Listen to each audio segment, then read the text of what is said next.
Hello, what's up mga ka-oman? Welcome po sa panibago ko na naman vlog.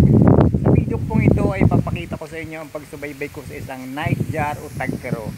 At kung gusto kong makita, manatili ka lang nakatutok hanggang sa huli ng video ito. At kung naiinip ka na, ay ano pang iniintay natin? Simulan na natin.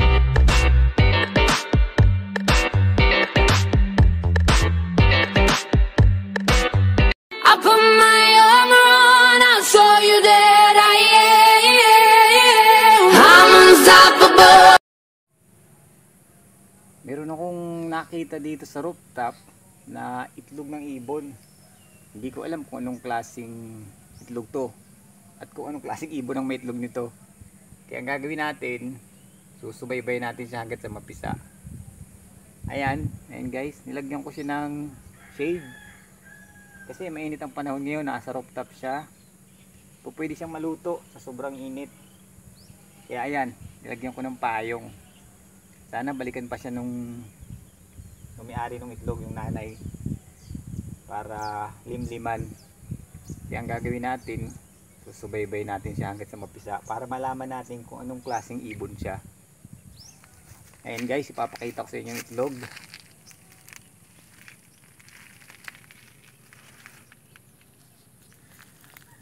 Ayan, dalawang itlog.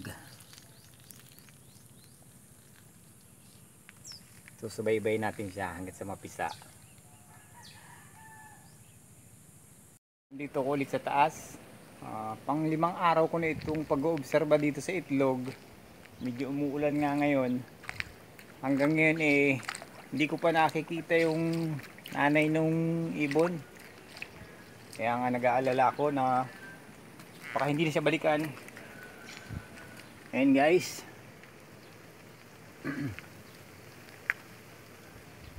Baka iniisip ko natatakot dito yung ibon kaya hindi siya bumabalik, pero malalaman natin yan kapag tinanggal ko ito. Kapag wala ng ulan, tatanggalin ko siya para bumalik yung inahin ng mga itlog. Ayan guys, ito yung mga itlog niya oh. Tutusin, tama-tama itong payong kasi umuulan. Kaya lang baka natatakot dito yung inahin kaya hindi siya bumabalik.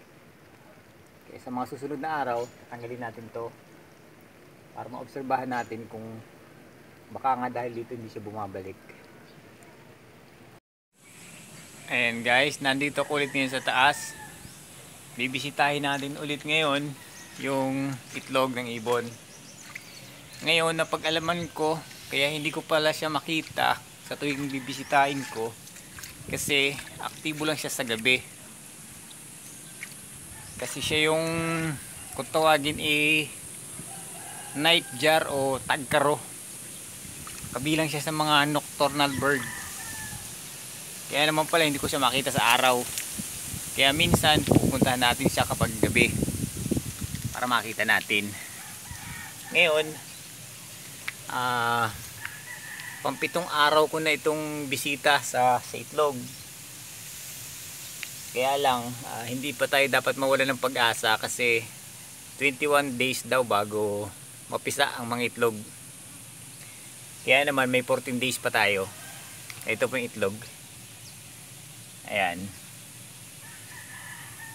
tinanggalan ko na siya ng payong para hindi matakot yung nightjar o tagkaro, para naman balikan niya itong itlog at limliman niya para makita natin itsura niya kapag napisa yung mga itlog, makita natin sisiyo. Ayan guys, hanggang dito nang muna. Sa susunod ulit. Ayan guys, nandito ko ulit ngayon sa taas. Kinalulungkot kong sabihin ay hindi na talaga pumisa ang itlog. Gawa nung nakaraang doon sa unang video nilagyan ko siya ng payong. Akala ko kasi mapuprotektahan yung itlog mula sa araw. Kaya lang ang nangyari, natakot naman sa payong yung inahin ng ibon. kaya hindi na siya bumalik. Kaya ito, isang buwan na, hindi na talaga binalikan, hindi na pumisa ang itlog. Ito siya guys, ito yung itlog.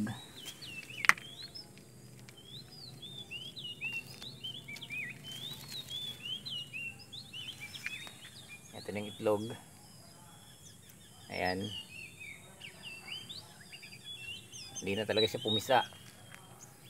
Kaya masasabi ko lang,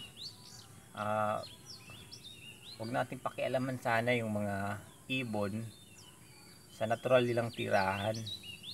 Tulad nito, dapat hinayaan ko na lang siya, hindi na ako naglagay ng payong, napahamak tuloy yung mga itlog.